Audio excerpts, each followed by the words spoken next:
So today is the second day of Navaratri.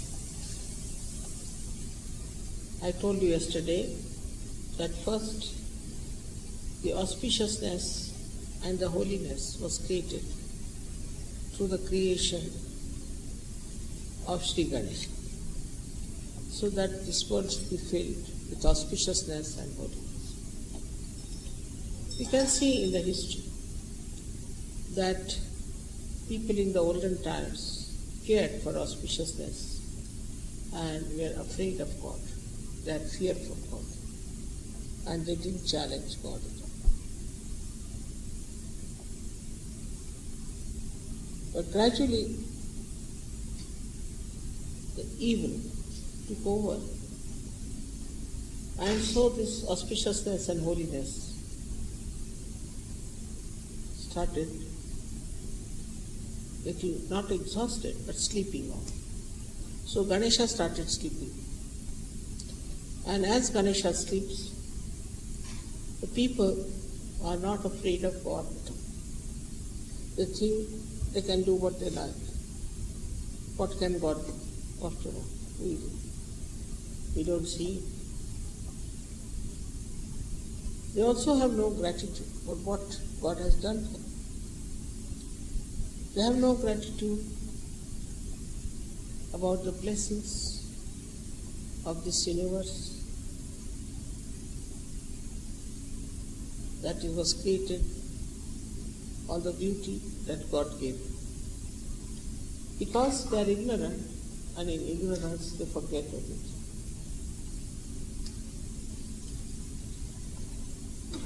Now the problem started more when Ganesha started sleeping. With his power, people were afraid of God. They were righteous. They wanted to be good people. They didn't want to commit sins. They didn't want to do wrong things. They wanted to keep their attention clean and put attention to good things. Such people existed. Because you can see the temples, the big churches, the big mosques that were built in the name of God. And they didn't have so much money, nothing. But just out of devotion they did it. So they had devotion for God. The another side was that people, like you can say the people who were searching God, were trying to find out the ways and methods how they could reach God. And there was such a big search. They didn't want material things. They didn't care for, it was, for them it was too low. Think about it. But gradually, so it happened that these simple needs of life became very complicated. Then first they had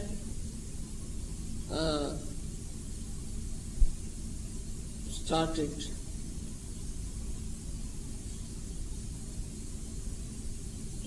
fight with each other. And then when they fight with each other, it was out of selfishness, it was all kind of uncollective temperament that they developed. Maybe food, maybe some material thing. All these things started crawling up into their ignorance. As a result, they became very blind, and gradually they became subhuman, barbaric. So the second phase started where just after the vegetation and everything was created, the fire of the Mother Earth started coming up as an anger for these animals that they grew up. Also were very, very dangerous time and were troublesome. who were in the evolutionary process were very big sized things, but not intelligent, extremely cruel and big sized animals. All these evolutionary process started, but before that only the Mother Earth's fire started burning the stone inside. Because as I told you, first it was taken nearer the sun, this Mother Earth, and then towards the moon. So that the upper crust, though it had become cooled down and it had formed ice and then it melted away into water, still the inside the ocean, the Mother Earth was very hot. And that heat started coming out. And when this heat started coming out, it burnt many trees and many stones it burned. With that burning, carbon was formed.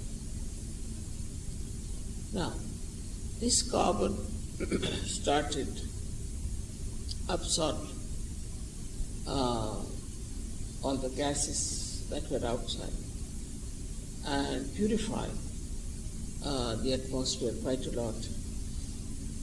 Plus, this carbon is the basis of our organic chemistry. So first the inorganic chemistry was there, in the sense chemicals were produced, and then with the carbon started the organic chemistry, and that's the beginning of life, we should say,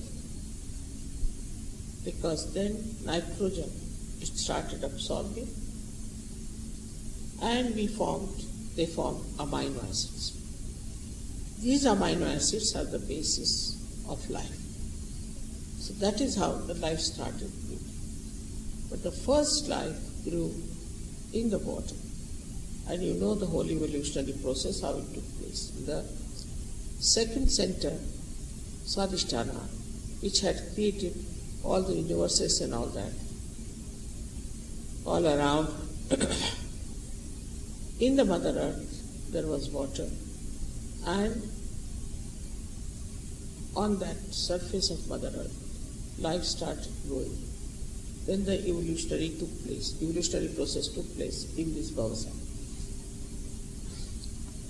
Till we come to the human stage, as I told you, there were animals first who came up in the evolutionary process.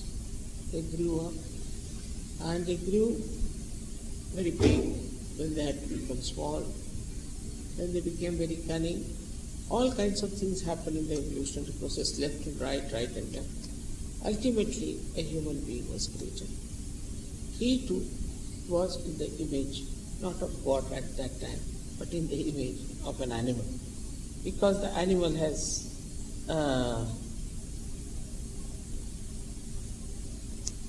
he has come from the animal stage. But God created man into the image of himself. In the sense, out of these barbaric models, we call them half man, half this thing. Like you can say the monkeys becoming man. Then he created something, we can call it as Adam and Eve, people, two models. So this was all done at that time. As you know that Adam and Eve are symbolic, two personalities who wanted to know what is good and what is bad. And because of this urge to find out that we can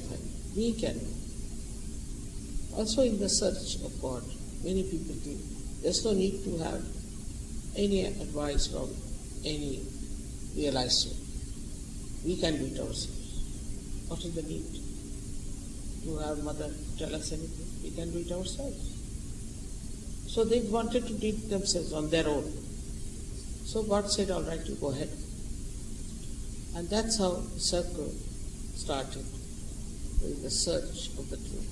And as you know, we are here today enlighten me. So then the enlightenment has come to me, ultimately. But one had to go through the desert, the darkness of ignorance, and then come to this stage. Then the state came in that we needed somebody to lead us, as somebody is needed in the process of, you can call it the evolution. One fish came out and crawled through and became a reptile. In the same way, you needed every time some leader to come out to raise you higher and higher and higher. So the first incarnation, I would say, was that of the goddess. She was the first to lead people towards God. Because if you see in the world, we have the chakra of Swadhisthana. And we have also the great gurus, prophets who came, who tried to save human beings. But this was later. Before came the goddess, to save people from all these ways of destruction. Somewhere had become very evil people who were called as Rakshasas, devils, and somewhere had become good people. Out of them then the goddess created these great saints. They worshipped the mother and they became great saints. They became incarnations of saintliness. So the first incarnation that ever came was that of the goddess. And this is on the second yuga that we can call Shri. She came before Sri Krishna, she came before Sri Ram, and she saved people from getting drowned into Bhavasagar. This then created great saints and sages and gurus who tried to save people. We have gurus who were very great, I should say saints and very evolved. But also we had some who were right side, who knew all kinds of Vedas, they knew all kinds of sciences, they knew all kinds of, you can call them the divine weapons and things like that. And we also had left-sided gurus who believe in the devotion to God. Like you can say, Moses was there, Abraham, Moses, all these people came who were left-sided. Muhammad was there, one of the last ones you can say, and then Nanak. So came the devotion to God, devotion to the all-pervading power, started like. So this, at this stage, that people tried to murder these great saints, like Socrates, like we know everybody had to suffer so much, because nobody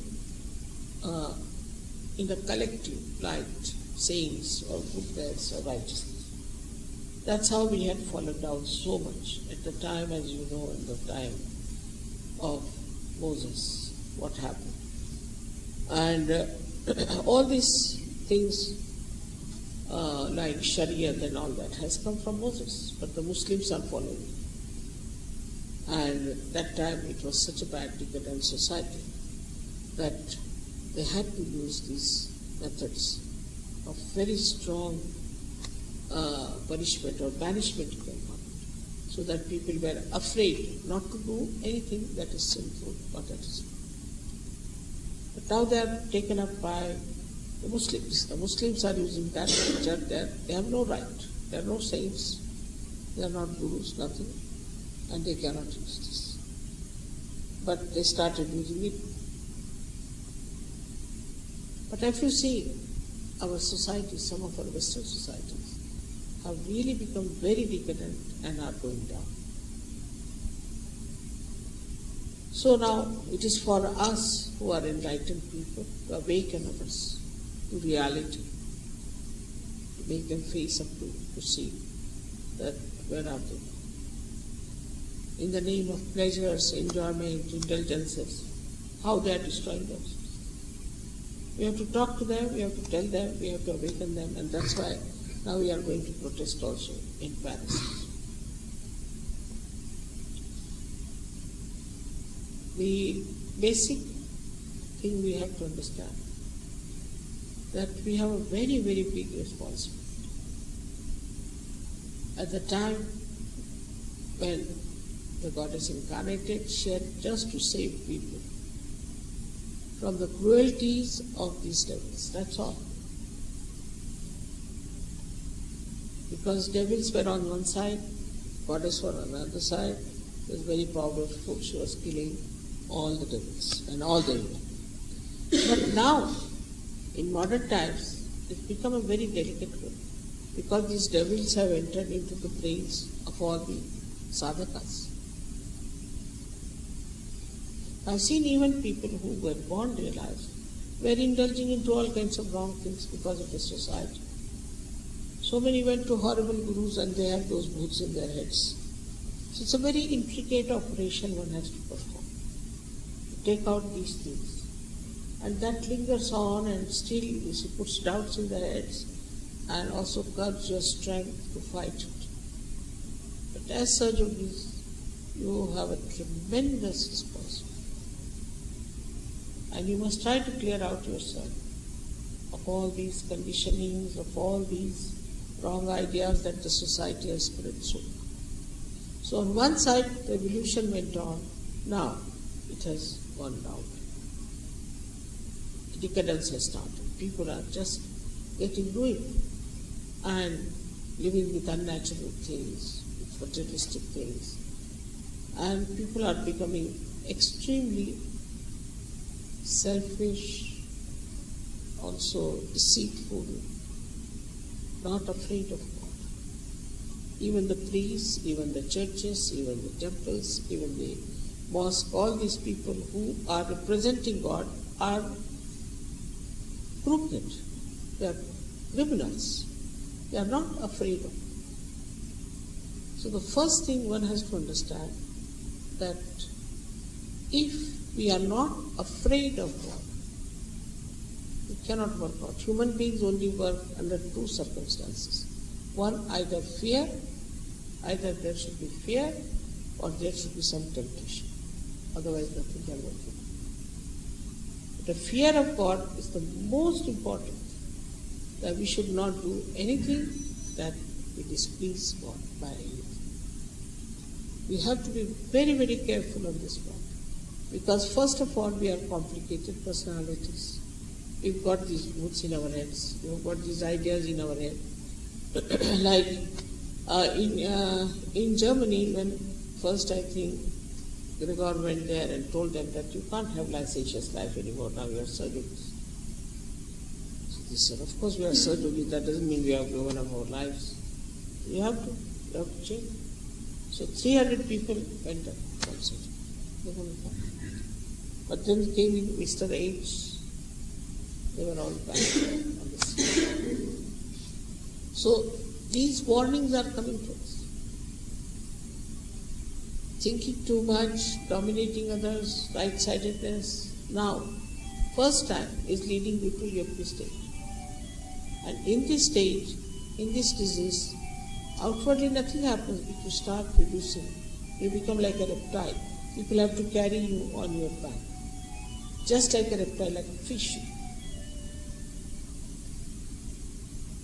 Left-sided, you know already, the cancer and all these incurable diseases come from left side. So this onslaught, I would say, such a big attack of the negativity is more felt in Kali Yuga than anywhere before. Because now you have to think as to what is missing in our society, what we have to do about it, and that we have got luckily this Chaitanya with us. How can we help our society? So we have to widen our vision and think about it. It's not this time that only the goddess has to save you from the evil. It's much more than that. She has given you powers. And these powers are to be used. Instead of that, if you are still lurking with all these old things, how can you have the powers? So one of the gurus, we should say one of the last gurus was Muhammad Sahib and then Nanak. And both of them have said one is you must surrender. Islam means surrender. You must surrender. But they don't. I've seen people don't surrender. They still stick on to things. Say I told people you must put oil. They'll not put oil. Because nobody puts oil, so they are not putting oil. Then they become bald-headed. They come to me, Mother, we've lost all of it. You put on oil. I've told you to put on oil. Why don't you put on oil? They won't, just won't do. Because the rest of the people don't put on oil, you should not. You are not there. You are different. Try to understand. You are not the other people. You are the leaders. And you shouldn't follow them. They should follow you.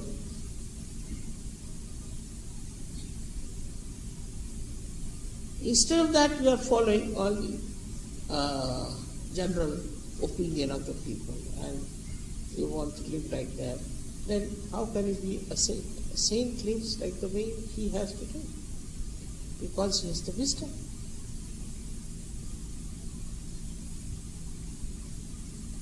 And that is what you have to understand, that all these ideas have gone into our head and it's a very delicate operation for you. Even to tell you something, if I tell something to the ladies, they'll start crying. If I tell something to men, they'll leave surgery. As if they're obliging me. It's wrong. What you have to do is that God has chosen you to be the leaders of the people. To be the leaders. Do you know you are going to be the leaders? And then how a leader should be? Should be a model. And that's why in the Islam or in Nanaka's space is complete surrender. What you surrender is nothing but this ego, this conditioning, this nonsensical ideas. And that you have to surrender. That's very important and surprising how Muhammad Sahib has surrendered, that Islam is to surrender. Must be the reason he must be knowing that now ego is going to overpower the left side.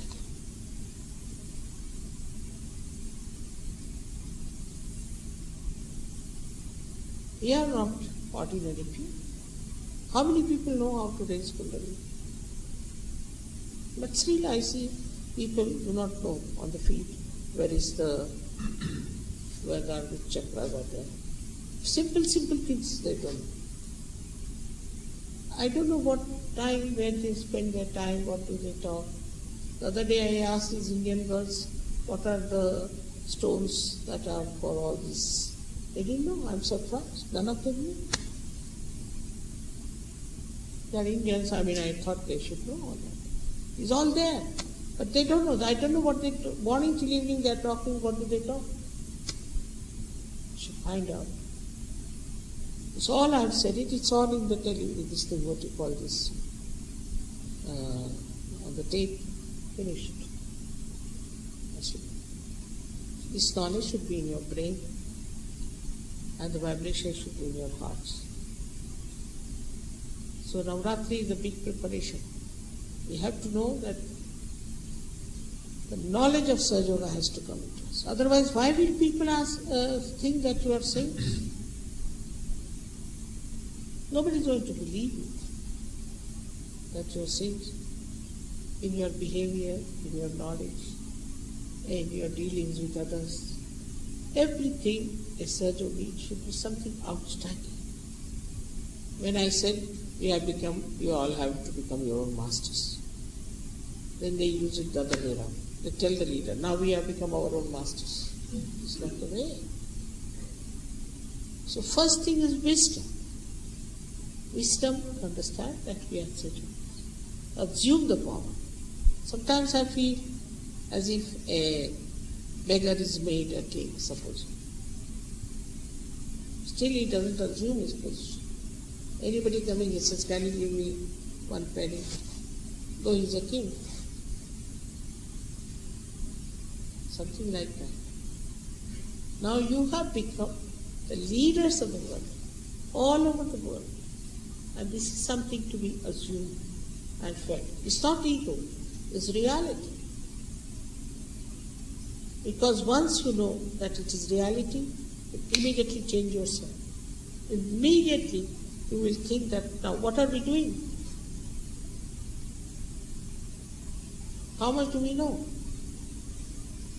We have the leaders, the responsibilities are ours. If that is understood, you will be surprised that nothing is needed to work out your cleansing. Just automatically it will work. That's my blessings to you. Absolutely. But you must feel that I have to be all right. You have to feel.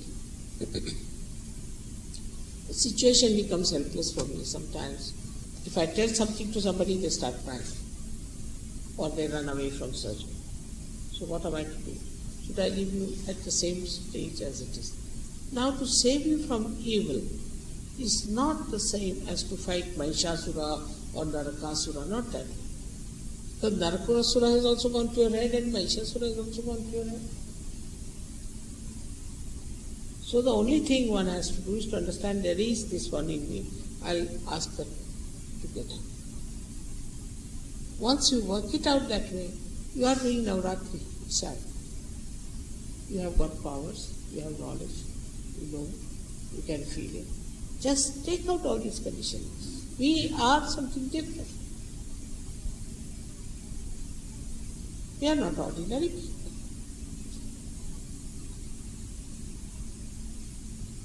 We are something very special. And why should we at all behave like others, or like the way others behave? No, not necessary. And what a big thing you have, what a big knowledge you have. Look at Christ. He was alone. He talked what he wanted to say to multitudes. He talked. He was crucified. Still he talked. Till the end. But he was knowledgeable.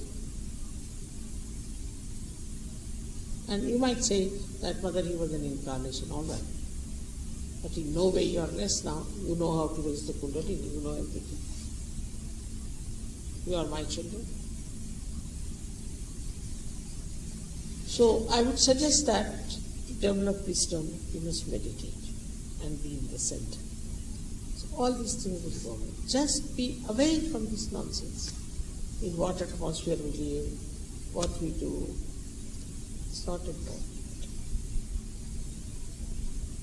We have to know that we are something exceptional. All the Ganas, all the angels are just waiting